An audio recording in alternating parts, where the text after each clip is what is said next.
So I'm going to give you a little bit more of a walkthrough of this articulated hinge because I know this video isn't the best. So I'm going to kind of walk you through the beginning steps and how these hinges work. So the first thing you're going to need to do is go to this link that's on our Schoology. You'll need these files. So it's from Thingiverse. So it's 3 files, this hinge, and then these 2 parts are actually holes. So I'm going to download all files, and it's going to download them. So the thing about these files is that it's in this zip folder. Basically, it's a compressed folder that you have to uncompress to be able to do anything. And it's going to look a little bit different on your guys' computers because it's a window. But basically, you open up the folder. On yours, I know it'll be like a extract all files button kind of in the middle of this pop-up button. I'll see if I can insert a picture from a Windows computer here so that you guys can kind of see what that looks like and where to click, but you're going to uncompress the file and then you should be able to open it all. So once you have them uncompressed in Tinkercad, you're going to import them from your downloads. So in the Files tab is going to be all 3 files that you're going to need. I believe you have to do them separately, so I'm going to start with that one, import. There it is, import. So you're going to go through and get all 3 of them in.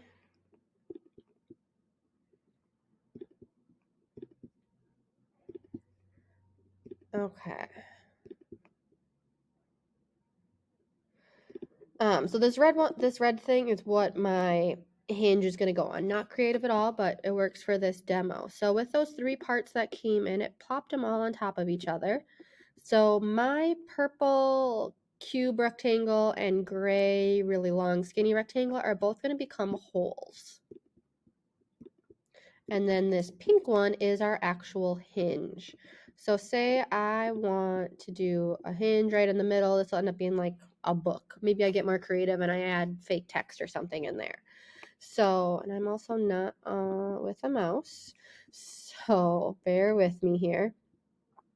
So if we look at this hinge, you can see that there is this little gap that goes through. That's what this long rectangle you want to line up with.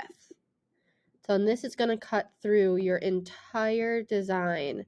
So from top to bottom, it's going to cut through the whole thing, and that's going to create the spot that it like rotates through. There we go. So you're going to want it to line it up. If you're having problems with it like jumping too much, you can go down to the snap grid and make it smaller. And then you have more control to get that hole to line up with that exact gap. So then with our other hole in here, this is going to line up with that like inner hole inside. So I have it lined up like that. So that's where those are going to go. So what a lot of students do is they select everything and they group it. And then what this actually did is it cut this fully in half and cut a hole through our actual hinge. That's not what you want at all. So I'm going to ungroup. So we want these 2 holes to cut through only our red part, not this pink hinge. You don't want to delete any of that because that's the working part. So if I select one of my holes and I hold the shift key, I can select the other hole and I can select my red piece. And now I can group it. And now this part right here is our hinge. It's actually like a tiny little pin hinge in there. And that long skinny hole made the cut so that it can bend open and closed. And then it cut away the red part. If I can zoom, there we go. Oh, much better. Look at it.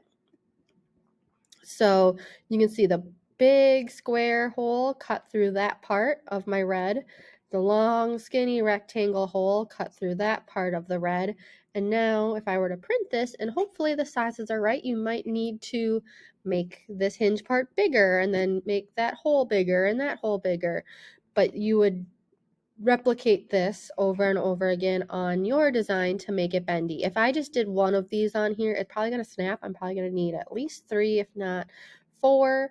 Or if you have a couple going along this way through your design, but it should be way more creative than this. This is like not even a beat. That's too simple. So hopefully that makes a little bit more sense on how to do this.